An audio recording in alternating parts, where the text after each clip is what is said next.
Hello, today we are going to talk about strange habits that are signs of intelligence.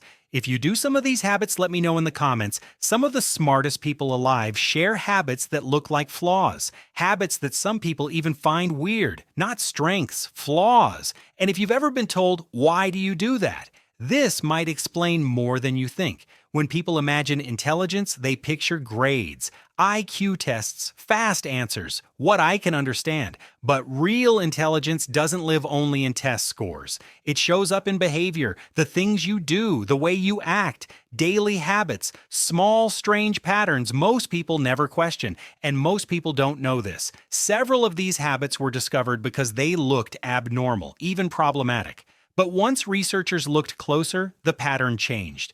Let's take talking to yourself, not in your head but out loud. Literary saying things what you think out loud. If you do that, you're not distracted. You're not unfocused. Studies in cognitive psychology show that verbal self-talk improves working memory, attention control, and problem-solving speed.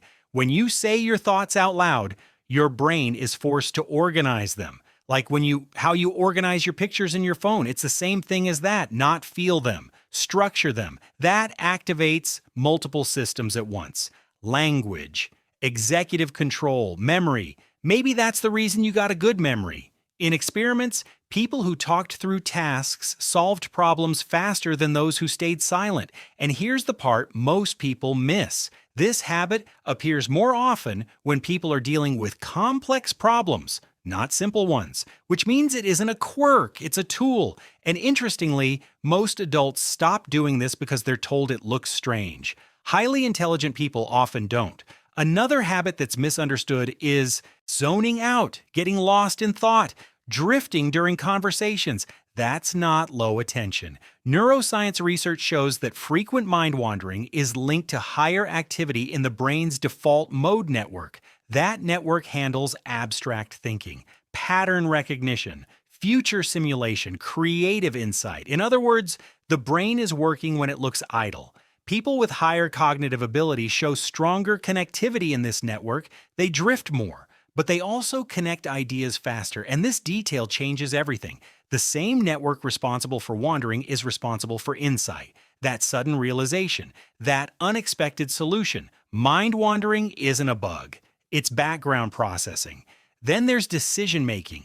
Highly intelligent people often take longer to decide, not because they're unsure, but because they're running simulations. Psychological research shows that higher intelligence is linked to deeper pre-decision analysis, more variables, more possible outcomes. To others, this looks like overthinking. But there's a difference. Low confidence indecision feels anxious. High intelligence delay feels calm. You don't see the computation, you only see the pause. Another pattern that shows up again and again is enjoying being alone. Research consistently finds that people with higher intelligence report lower satisfaction from frequent social interaction, not because they dislike people, but because social interaction is cognitively expensive. Reading faces, tone, subtext, solitude removes that cost, and here's what surprises most people. In studies, intelligent participants didn't feel lonely when alone. They felt engaged. Alone time wasn't avoidance, it was fuel. Dark or unusual humor is another one people misunderstand. Multiple studies show that understanding and producing dark humor correlates with higher verbal and nonverbal intelligence, because dark humor requires holding conflicting ideas at the same time. Serious and absurd, emotional and detached. That's cognitive complexity. And contrary to popular belief, enjoying dark humor doesn't mean low empathy. In several studies, those participants actually scored higher in emotional intelligence. It's not coldness, it's range. Highly intelligent people also question rules more often, not to rebel, but to understand. Cognitive flexibility research shows they're more likely to challenge norms that conflict with logic or efficiency.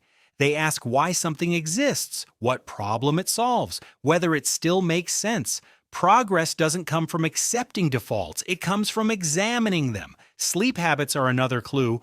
Chronotype research has found correlations between higher intelligence and later sleep-wake cycles, not because intelligence causes bad habits, but because cognitive engagement delays shut down. The brain doesn't disengage easily, which means these people are often labeled lazy or undisciplined, even though their peak performance just happens later.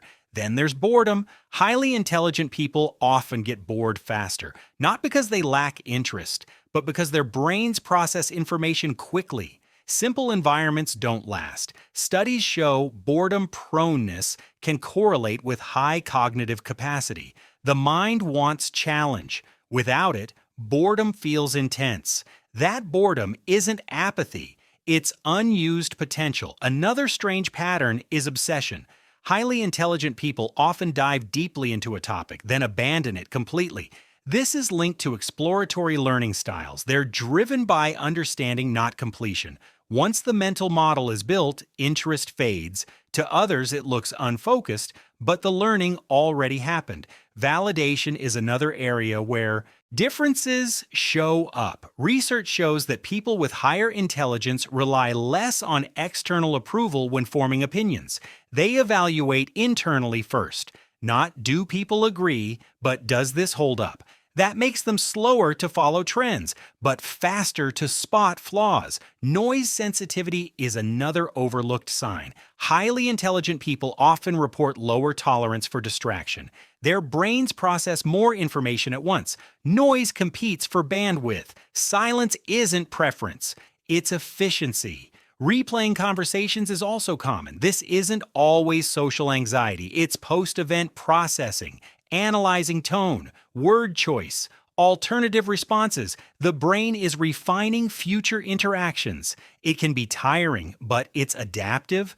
Highly intelligent people also tend to enjoy complexity, dense ideas, abstract problems, ambiguity. Research on need for cognition shows they're more motivated by effortful thinking. Where others feel confusion, they feel curiosity. And finally, one of the strongest indicators changing your mind when new evidence appears. Higher intelligence consistently correlates with openness to updating beliefs, not stubbornness, not ego defense. Accuracy over being right, which ironically makes them right more often. None of these habits guarantee intelligence, and intelligence doesn't guarantee success, but together they form a pattern. And if you recognized yourself in several of these, not because you wanted to, but because you actually do them, that's worth noticing. Because the behaviors people criticize most are often the ones doing the most work behind the scenes. And once you see that, you never look at strange habits the same way again. Know you know what the weird behaviors are that can be a sign of intelligence. Tell me, do you do one of these things? Don't forget to subscribe and leave a like. Thanks for watching.